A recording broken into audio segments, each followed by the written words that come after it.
time to strap in and get ready. The leaders in NRL Supercoach are incoming.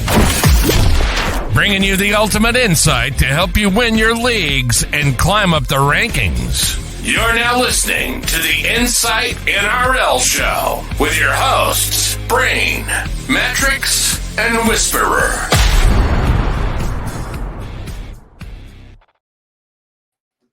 G'day guys, welcome back to another episode of the Insight NRL Show. I am the Supercoach Brain, and as always, it's that time of the week again to move into our Insight Unlimited subscriber Q&A podcast where we answer all the hard-hitting questions ahead of round 20 from all of our subscribers at Insight Fantasy Sports. So if you would like to become an Insight Unlimited member, you can do that. Only costs you $20, and you can jump in the Discord for free, and all of the information will be in there. And of course, we've got a fantastic community in there that love talking Supercoach and fantasy sports. So get yourself involved. The link is in the description to our Discord below. Now, we've got some pretty hard-hitting questions this week, and it'd be silly of us to sit around and wait. So let's just rip into this first one straight away. We've got the first question here by Troz. He's got 10 trades left before trades. Do I trade both Kai Pearce-Paul and Plath for a Nuff and Crichton? Do I Nuff one and keep the other, or do I keep both? Currently has Terrell May, Curran, Fainu, and Miles Martin dual Nuff at the moment in front row forward. Should I get another keeper front row forward? I mean, when we look at Terrell May and Curran and Fainu, like they're three kind of playable options week on week. So for me, to answer the second part of the question first, Terrell May is perfectly playable while Jared Warrior-Hargreaves is out. I think his minutes are going to be pretty solid. Lindsay Collins obviously backing up from Origin this week. We're not quite sure how many minutes he plays, but bloody State of Origin, that was huge. That was a monster game, probably one of the better games of rugby league I've ever watched. So the intensity of that game is probably going to see a lot of players play maybe down on minutes if they don't back up. I don't know whether we see their regular workloads. So I reckon Terrell May's in for a big game this week. I definitely wouldn't be trading him until we're looking at maybe that Roosters buy in round 23, considering Jared Warrior-Hargreaves is going to miss up until that point in time. So he'll miss 19, 20, 21, and 22. Then the Roosters buy in 23. So Terrell May might be the trade in round 23, but up until then, I'd be keeping him. Now, Josh Curran has an awesome situation to fall in, unfortunately, due to Max King's injury, that fractured wrist. We won't be seeing him again this season. But Josh Curran has been named at prop. He hasn't played much starting prop this year. He's been playing on an edge and been playing at lock for the most part, but we know he's a big minutes middle. He can get through a lot of work. He's an impact kind of guy, so he can come on and usually goes a bull at a gate and doesn't fuck around. I think Curran, honestly, could be the perfect front row forward too this year. And we've had questions on Curran all week about, what do we do with him and how do we play it? If I had Curran, I'd happily play him every single week for this short term, at least until we get a look at what those minutes look like. I think we can also look at the fact that when you've got Bailey Hayward and, Kurt Mann on the bench, they're not playing prop. They're actually lacking props. We've got Farmasili now on the bench, which is going to help with that cover. But I think Sam Hughes gets a bit of a bump. I think Josh Curran gets a tiny bump as a bare minimum and could actually end up playing north of 50 minutes. And if he gets 50 minutes at prop, he'll average 60. I'm pretty confident in saying. So Terrell May and Curran, I don't know whether you need to do much there. And Samuel Afainu's fine. I don't know whether you need to trade him either or move him out. So I don't know whether you need another keeper front row forward. I think the second part of the question got cut off, but Troz was looking at bringing in AFB. I like your front row forward structure. I think it's okay. You can keep it like that. To come back to the first part of the question with 10 trades left, do I keep both Kai Pearce-Paul and Plath for a Nuff and Gus Crichton? Do I Nuff one or do I keep both? I mean, I think if you can get Gus Crichton in, I'd be doing option A. I'd be nuffing one and going Gus. Just looking at what we saw last week, last night for New South Wales. Like initially up until this week, I'm like, oh, maybe I could get away with fading Crichton and save some money. And I'm not doing that now. Just seeing what he was being able to do for New South Wales and what he can even replicate at club level. The guy finds the line pretty comfortably. He's got a really good draw coming home for the Roosters. He's playing career best footy, I'd like to say. There's no way I'm fading him now. So if you can nuff Plath and trade KPP to Crichton. I think that could be the play this week. I definitely don't think you need to touch your front row forwards at this point. So, yeah, pull the trigger on the option A there, Troz. Brent has a few questions back-to-back for us. The first question, who's the best hooker for the run home? Now, it's... I mean, I've said it all year. I've been pretty public about the fact that I hate hooker. I'm just, I've tried to minimize the amount of trades I've had there all year because it's just been a low upside position. How I thought starting the year with Harry Grant was going to really save me some pain, but it's actually created more of it for me. So for a shit position, you're not going to find that massive upside from a guy like Harry Grant this year. Maybe, I mean, look, his price has dropped, so he is a pod now. If you really want a hooker that can take you into, I know Brent's sitting in just outside the top 100 right now. If you want a hooker that can score you 120, 130 on the run home, I don't know whether there's any other hooker in the game that can do that at this point in time, but Harry Grant. The Storm are playing good footy though, and my worry for them is that Harry Grant cops a bit of a rest on the run home and plays 60, 65 minutes, and they kind of just use him to have a break at the back end of the season, especially with that sternum injury that he carried into one of the most brutal Origin games we'll ever see. So there's every chance that he might not back up this week, and there's even more of a chance that he might get a bit of a decreased workload on the run home. To answer your question, Brent, who's the best hooker for the run home? I reckon it's Reed Marnie. I need to wash my mouth out after saying that because Reed Marnie caused me a lot of pain last year by trading him in and then catfishing me and doing nothing. So, but he has been outstanding all year. I don't have his stats in front of me right at this point in time, but I can quickly bring them up as I stall for time. Reed Marnie, 620K, only owned by 9.3% in the top 1% of teams. So very much considered a pod. The Bulldogs have a fantastic draw. We're looking at Marnie's scores, and he has had one score under 40, he hasn't had a score under 40 all year, which is, you wouldn't expect him to go under 40 at his price point, but he's coming off a 93 and a 62 in his last two games. He's constantly hitting that 60 to 80 mark this year. Just quickly scouring through his scores, he's had a couple of 90s, and we've also got 3 80s in here as well as a few 70s and 60s. So I reckon he's probably the guy you want, to be honest. He won't let you down this year. It looks like his role is rock solid, as solid as it's going to get. So if you ask me to pick one hooker for the run home that isn't Harry Grant, and we're not worrying about that upside, I think Reed Marnie's your man. I don't see him getting rested on the run home either. The next one from Brent, if we're getting Cleary, are we trading Sam Walker or Jerome Hughes? For me, this is a pretty easy answer, and it's Sam Walker that you're trading out to get Cleary. Jerome Hughes has been way too good and is comfortably the halfback 1 or 2 for the run home. And I know I just said Storm restings are a concern, and they definitely are.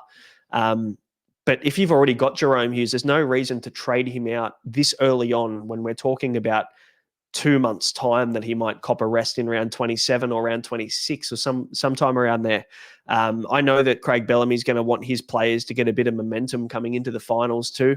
So he might cop a rest in the next month and then end up playing the final month back-to-back, and they go on a bit of a run again. So I think, Sam Walker is the one that makes way for Nathan Cleary, and the question now becomes, do you get Nathan Cleary at all? This week especially, but do we look at Nathan Cleary next week or the week after when his cash has dropped?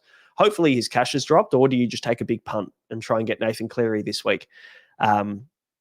This is the $1 million question this week, and it's been weighing on my mind all week, but I think I'm leaning towards not buying him this week and just praying that he goes sub 70 and I can pick him up as a straight swap for Nico Hines next week, which is very risky and I don't love it, but there has been some news on Nathan Cleary coming out. So Ivan's quoted in the press saying that they're going to be palming off a lot of the in-game kicking to the halves partner, whether that's Schneider or Luai, if Luai backs up. So Cleary not kicking in play as much doesn't necessarily affect Supercoach too much. But what it does do is it kind of affects his attacking opportunities. And whether that means that he's just not going to be kicking out of his own end, but he's still going to be kicking in the opposition 20, that's another question completely. But yeah, a lot of the chat from Ivan has been that they want Nathan to take a little bit of a back seat and want him to ease into things as he comes back from this 10-week layoff. But you can also look at it from a perspective of this was like a 7 to 8 week injury at most. So they've given him a little bit more time to get ready.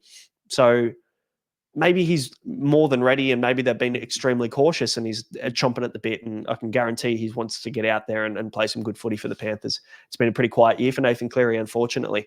So, $1 million question. But to answer it, you're trading Sam Walker. You're not trading Jerome Hughes. The next one from Brent, the number one pod to help me get back into the top 100. Mate, if I knew the answer, I'd probably be in the top 100 with you. But look, I won't give you the number one pod. I'll give you a few. And the first one's Mitch Barnett. Now, Mitch Barnett, everyone's going to be looking at Payne Haas for the run home. And I understand why. Payne Haas is probably the best prop in the game at this point in time. But Mitch Barnett's dual position, 776K. The Warriors do miss round 27, which is a bit of a bummer. But again, he's got the same amount of buys as a Payne Haas anyway. He's got the same amount of buys as anyone else. It's just the timing in round 27 shit for someone like you, Brent, who are, you're running at you're going for the top spot overall. So you're going to need everybody on the park in round 27. I mean, I know you're low on trades, but if you could keep 1 or 2 trades for the final round, I'd definitely recommend doing that. That way, then you could trade Barnett out to kind of nearly anyone, especially with duels. So, Barnett has been incredible, outstanding. And again, in Origin last night, it was pretty stiff to get pulled off the park when Cam Murray got sin bin from the bench. So, he's playing 80 minutes or pretty close to 80 minutes most weeks. His last 4 scores are 89, 88, 93, and 138. And I'll tell you what, you won't find someone in your front row forwards that can do that pretty consistently, like a Barnett, like an AFB when he's on, like a Payne Haas can. They're probably the only 3 I would say that can actually match those kind of numbers. And Barnett's only he's owned by less than 10% of teams in the top 1%. So there's one pod. Another one I don't love, but there's a massive amount of upside in this one, and it's Braden Trindle. Now, Braden Trindle at the moment, and we saw what he did without Nico last week. Now, I've been very public about the fact I don't like Braden Trindle. I don't like what he did to Nico Hines in terms of the way that he affected his play and also what he did for the Sharks. But again, maybe I'm wrong. Maybe the best thing is for Nico to have a bit of a break and come back refreshed, because they look like a completely different team with Braden Trindle and Daniel Atkinson in the halves last week. They were playing the Tigers. So, yeah, I wouldn't look too much into it, but Braden Trindle's only 513K. So if you're looking for a cheaper option at halfback and you want to fade Nathan Cleary, I know Braden Trindle's on the buy this week, so you're obviously not going to buy him this week. But I'll tell you what, with the Sharks draw and the fact that Braden Trindle does not let anyone else fucking touch it in this team, he has his prints all over the ball. So for me, I don't hate a big pod play in Braden Trindle. I don't know whether there's much risk, to be honest, because he's quite cheap. So if it doesn't work out, he's still got a negative 35 break even. And I know you don't want to use 2 trades on that position at this point in time, but coming off that 70 into 138 his last 2 games, they've got a draw of the Cowboys, Souths, Gold Coast, Knights, St George, Warriors, and Manly, who none of those teams you would consider defensively strong. So also the fact Trindle's got the goal kicking is a little bit of a boost in his base stats. So I'm all for it. I like Braden Trindle. 2% owned in the top 1% of teams. Only 32 people own Braden Trindle, and that might change in 2 weeks' time. But we'll revisit this conversation next week with Braden Trindle and see whether he's still an option. But yeah, I'll tell you what, if you're looking at fading Nathan Cleary potentially, that might be the play. Another one that I mentioned, and Matrix and I are doing a pod of the week every single week now on the Tuesday show. And a guy that I mentioned is Jack Whiten. Now, Jack Whiten, I'm not in love with it, and it's probably my least favorite of the of the options that I'm giving you tonight. But 477K, he's also got a negative break even. He does play the Tigers, who just got torn to shreds by Braden Trindle this week. So Jack Whiten minus 15 break even, won't lose your cash. Decent price as well. The Rabbitohs have a decent run coming up as well. They do have the Sharks in Melbourne and Penrith, but they've got the Tigers this week, the Raiders next week, and then they've also got the Tigers again in round 24 and Knights in 25, so the Knights are a team that are, I think, 4th or 5th most conceded Supercoach points this year. We just redid the table, and I didn't have a chance to do it in the background, but what I might do as I'm talking is try and download it and upload it into the system so I can show you guys the changes. But Jack Whiten, the least favorite of the lot, but also the good thing is you can slot him in at center wing. So he does have that center wing 5'8" dual, which is real handy to have. And for me, I'm kind of like, fuck, not a bad shout. He's doing a lot of the kicking as well. Looks like he's connected okay with AJ there on that left wing now, finally. You could do worse. You could definitely do worse. And I mean, these are pods for a reason. They're not popular for a reason. So there is risk going with these guys. But, Barnett's fantastic. And Tricky Trindle could do some dangerous things on the run home with the Sharks draw. So, worth looking at those two guys at the very least. Next question from Brett, and the last one. Do I hold Haumole, and why is DTE a flog? Spoken like a true New South Welshman, mate. I'm with you. Do I hold Haumole? That's the $1 million question this week as well, isn't it? Because he's going to miss 2 weeks with the early plea on the suspension for running in off the bench in Origin. So fair enough. You can't do that kind of stuff, but I'm glad he did, because I'd be a little bit annoyed if he stood back and watched his mates get punneled on the Queensland bench. But do you hold him? The problem is, in 3 weeks' time, they've got the bye, Manly. So Haumole is going to miss 3 weeks. Now, it just depends how much or how well structured your 2RF is, really, doesn't it? It comes down to, you probably got Fafita. Yeah, I think you've got Yo as well, Isaiah Yo. So a nice little pod there in Isaiah Yo already at 2RF from memory, looking at your team. And I'm assuming you've got an Eli Katoa or a Britton Nickera or a Gus Crichton. So, you've got a few options there. I'd like to think Haumole isn't a guy that you actually have to play for the next 2-3 weeks. And I'm hoping that people jump off personally so that I can have a bit of a pod for their final run home. And Manly's run home's pretty decent too. So, I mean, do you hold Haumole? I think you do. Because he could turn into a bit of a pod for the run home as an overall player looking to gain rank. I think you can probably bolster your team elsewhere. And if you can hold Haumole and not play him each week, then that could pay off a little bit later down the track at the run home. Now, the next question, John O'D has a stacked centre wing and wants to know what it looks like. Garrick, Manu, Karaz, Young, Iro, Ronnie Mulatalo, and Marju. Is that a good enough centre wing combo? I don't know whether maybe this is just a flex question. That's a very nice centre wing. I wouldn't think you need to do anything there. I think you can hold those 7 guys for the run home. If anything, you can probably nuff someone like a Kale Iro or a Marju or something like that, really. I'd probably hold Marju for around 23 onwards, because the Knights draw frees up really nicely. But, I mean, Iro's probably the nuffable option there. And then you can free up that cash to kind of make some upgrades elsewhere. The question was, 11 trades and a boost. Are there any pod front row forwards for the run home? And the answer is Mitch Barnett. If you want to go against... Sorry, I just moved the question off the screen accidentally. If you want to go against Payne Haas, if you want to go against AFB, who are going to be the 2 most popular options at front row forward as upgrades coming home, I reckon it's got to be Mitch Barnett. He's fantastic. So I've spoken about him already. I won't double dip, but Mitch Barnett's your pod, front row forward for the run home. Now, the second part of this question, Jono wanted to know, is TPJ worth a boost? If you know me at all, you'll probably know that I don't love TPJ as an option, but is he boost worthy to go from Blore or a KPP to a TPJ via the current and final duels? Now, probably not. I mean, look, you've got to ask yourself as well, am I going to use my final boost? I'm assuming it's your final boost. Yeah, it is. Are you going to use your final boost for a guy that you're not even going to play? That's the question. Is TPJ a boost? Absolutely not. Is Sean Blore worth holding? Also, probably not. Kai Pearce-Paul, you can argue with Kai Pearce-Paul that he could be your 2RF5 for the run home, but it just feels like a waste of a boost if you're getting the boost in for TPJ, who you're not going to even play on the run home at all. That doesn't really make much sense to me. So I just hold strong there, mate. Keep your boost. Honestly, if you don't see a need to use your boost, keep it for the run home.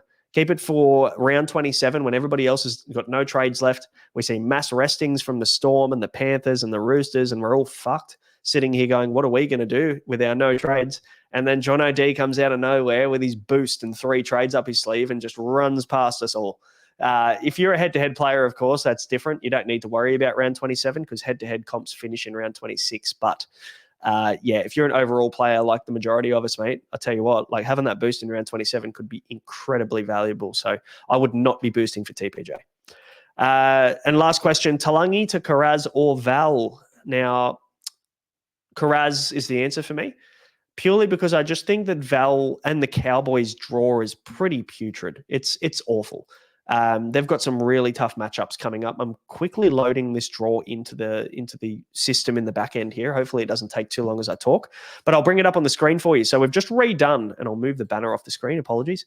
We've just redone the draw here for And we've recolor coded it. So basically, with the draw we've been using up until this point, we did the numbers and it was based on most and least Supercoach points conceded per player at the start of the year. And obviously, those numbers have updated after 19 rounds of data. So we've gone through and updated those. What you'll see in the dark green are the teams that concede the first to third most Supercoach points. So that is the most favorable matchup you can have. Then you'll see the light green, which is the fourth to sixth most. You'll see the orange on the screen, and that is the 5th to 11th least conceded. So it's an average matchup. And then you've also got your red ones there, who are the 4 teams that concede the least Supercoach points this year per season. And per game. So this is updated as of right now. This data is 100% updated. So what you'll see here when we're looking at the Cowboys draw, they play all 4 teams that are the 4 best defensive Supercoach teams. They play the Bulldogs this week. They play the Sharks the week after. They've got a bye in there as well in round 25, not to mention the Storm and the Bulldogs again for the run home. So what you'll notice here is that it sucks bad. And look, having a vowel for the Tigers matchup or the Canberra matchup, that's all well and good. But this draw is probably the worst run home in the competition for any team, I think. The Dolphins are up there as well, but this is up there with that bye in there for the Cowboys. So, yeah, I would definitely be going Carraz. And when you look at the Bulldogs matchups, they don't have any big ones that stand out, but they also don't have any hard matchups. They've got no red matchups at all. And the only other team I think that I can see in here, or there's 2 teams that I can see in here, the Tigers, who you're not really picking any Tigers. They don't have any red matchups. And you've also got the Sharks, who don't have any red matchups for the run home. So they're the only 3 teams that don't have any hard matchups or don't face the 4 best Supercoach defensive teams in the comp. So my answer to bring you back to this one, and I'll remove this off the screen. My answer to bring you back to this question, Jono, is I'd definitely be trading Talangi to Carraz, not Val. Now, Corey, do you think Turbo will outscore Edwards for the run home? Well, I mean, you asked this question before Origin, so I think the answer is pretty obvious now. But I think, yeah, Edwards to Turbo is the trade this week if you do have Edwards. Unfortunately, Edwards is going to miss between 2 to 4 weeks with that PCL injury, unfortunately, that he sustained in Origin. But fuck, he's a tough guy. Like, if he did this in the first half, which is what they're saying he did, and he ran 260 odd meters in State of Origin, one of the most intense games we've seen, and had a partially torn PCL, is incredible effort. So, yeah, unfortunately, Corey, you're going to have to move Edwards on, but you're going to have 5 trades left, but your team is going to be set, and I think that's a really good spot to be in. I think Edwards to Turbo is a good trade this week. Next one from Zero Static. 2 options as the team is finished, ready for the run home. The first option is Jaden Brayley to Harry Grant. Already has Appy. And then B, do I upgrade it front row forward like a Naf White to an AFB or a Haas to play instead of Curran? A couple of answers, I guess, for you here. Now, Jaden Brayley to Grant this week, there's no guarantee Grant's going to back up. There's every chance he rests, to be completely honest. So, and if you've already got Appy Coruscant, I understand Appy's out this week, but there's every chance he probably comes back next week. Like, he is a slight chance of playing this week, apparently, through what we've heard. I don't think he does personally, but I think he could be right to go next week. So I don't think you really need to worry. I don't even know whether that's a trade you need to make this week, to be honest. You'd hate to go Brayley to Grant, and then Grant ends up laid out. I think the Newcastle Knights play relatively late in the round from memory. Let me just quickly check this. I am in the wrong screen. Bear with me. But yeah, Knights play the Broncos in the 3rd game of the round. So, I mean, you can't really make the Brayley to Grant trade because the Storm play. Where do they play? They play after Knights. So, like, if you go Brayley to Grant and then Grant gets ruled out and you've got Appy, you're copping an AE for 1.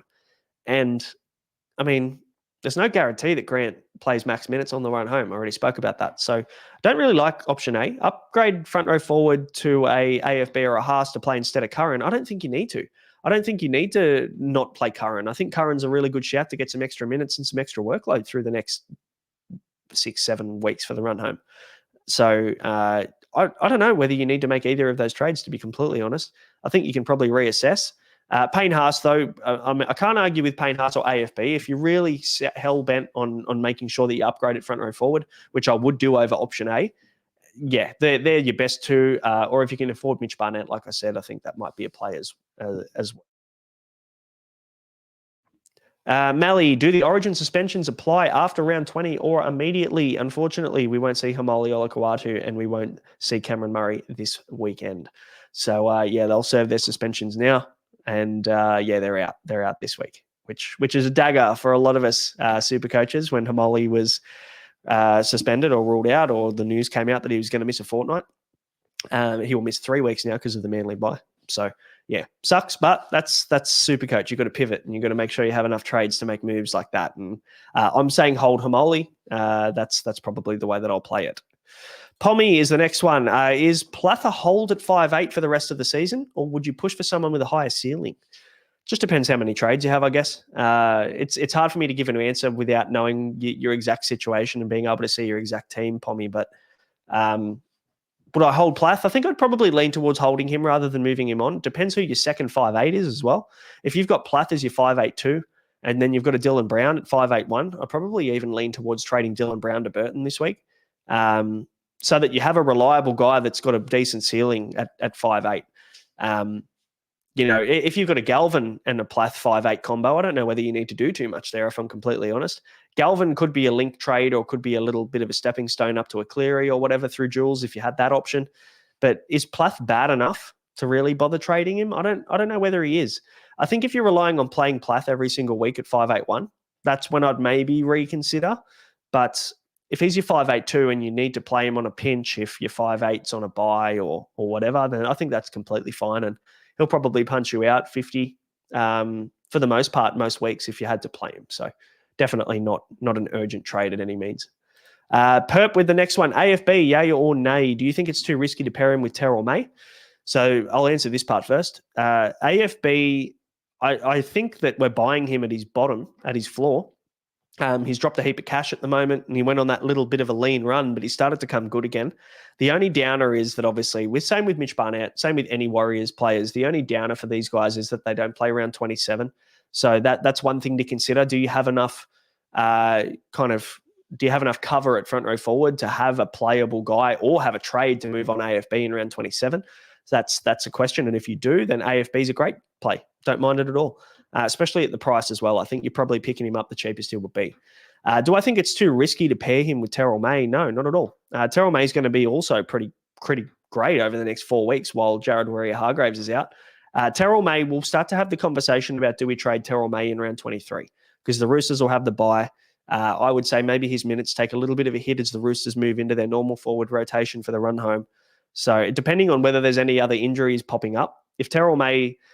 he might find himself in the starting lineup like he did last year for the run home because maybe the Roosters cop a couple of injuries. Hopefully they don't. But, that at this time of the year, it's pretty common to see the big men in the middle of the park cop some niggles and have some rests and stuff. And Terrell May just seems like the fucking Terminator. So it looks like he could be a decent player and we might end up holding him all year. So pairing him with Terrell May is fine. Also, is Haumole a sell? Look, it just depends on your circumstances. Depends what your 2RF looks like. If you've got 4 2RFs there that you can play every single week, I think Haumole, you can hold him. If you're relying on Haumole and then you've got a Kai Pearce-Paul and a Plath and a Joe Chan, like that's probably when I'd look. If Haumole was my third 2RF that I needed to rely on, I'd probably look at trading him. But for me, I've got Fafita, I've got Nikora that I'm fine to play. I've got Eli Katoa. I'm looking to get Gus Crichton as well. So I've got plenty of playable 2RF options that I can just sit on Haumole for 3 weeks. And then he becomes a really nice little pod for the run home because hopefully people jump off. And your question, and would this change if you were a head-to-head player? Well, I mean, yeah, it absolutely would. Depends on my situation. Like if I'm coming 12th in a 20-man league or something like that, would I want to hold Haumole and risk the fact I might not even make finals? I might not even make top 8? Probably not. I'd probably trade him if I was outside the 8 and I needed to get some wins on the next 3 weeks because round 20, 21 and 22 are the final 3 rounds for head-to-head players before you move into your head-to-head final series. So if you need 3 wins per in head-to-head and you're out of the 8, then I'd definitely sell Haumole and get a playable player like a Gus. If you don't have him or a Katoa or a Fafita or somebody else, there's plenty of 2RF guns you can pick from. But if you're sitting second in your comp or third in your comp and you're pretty much locked in your spot in the finals, I'd absolutely hold Haumole because then he becomes that really nice pod for the run home And you don't have to risk trading out a player. You can sit on him because you know you don't desperately need the wins to stay in the 8. So, yeah, it does change with head-to-head, and that's probably the way I'd play it. And as always, we always have a couple of fun questions, and Matrix has dropped in here at the last minute to drop me in a couple. And the questions are, what do you think about putting icing sugar on popcorn? I must admit, I've never done it, and I've never actually known that it was a thing. I don't know whether I'm living under a rock. Let me know in the comments if I am, because icing sugar on popcorn, that's weird. That is strange. The next part, are you a regular butter guy or just salt because you're a picture of fitness? I'll answer the last bit last. For anybody who doesn't know, I'm a PT by trade. So, yeah, whilst I love a beer and stuff, I still try to be relatively healthy. But in saying that, I'm all about balance. So, yeah, a bit of salt on your popcorn. Salt and butter, for me, is my popcorn go-to. But you wouldn't believe it, I'm not really that big on popcorn. I mean, to a point where I probably go to the movies and that'll be the only time I ever eat popcorn in my life. I don't eat popcorn at home. I don't buy popcorn from the shops. My wife loves it. Those little mini packets that you can buy, the different flavored ones and stuff. Yeah, she's a big popcorn fan, but I've never loved popcorn, never been a popcorn guy. So if I am going to have it, it'll be butter and salt. It'll probably be at the movies, at event cinemas or something like that. But otherwise, no, not a popcorn guy. And definitely not putting icing sugar on my popcorn. That's a fucking weird thing to do. And the second part, do you love lollygobble bliss bombs? I'm assuming you probably popped it in there so that you could see me try and fuck it up by saying it.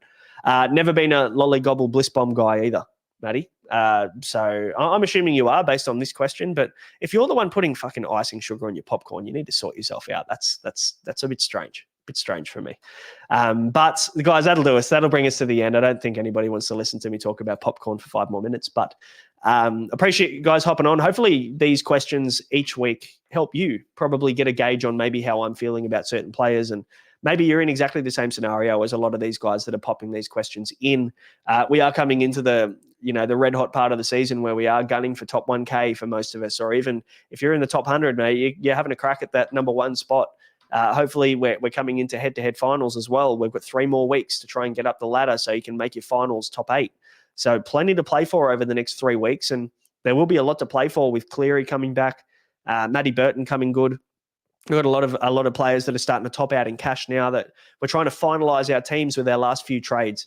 And what I would recommend is to make sure you have some trades in the bank there, because you're going to need them for injuries and things like that, and especially around 27. So we'll keep talking about that and much more as we do each week. We'll be back on Tuesday to do we'll be back on Sunday to wrap up round 20. Plenty to talk about, I am sure, with the last mini bye with 3 teams on the bye.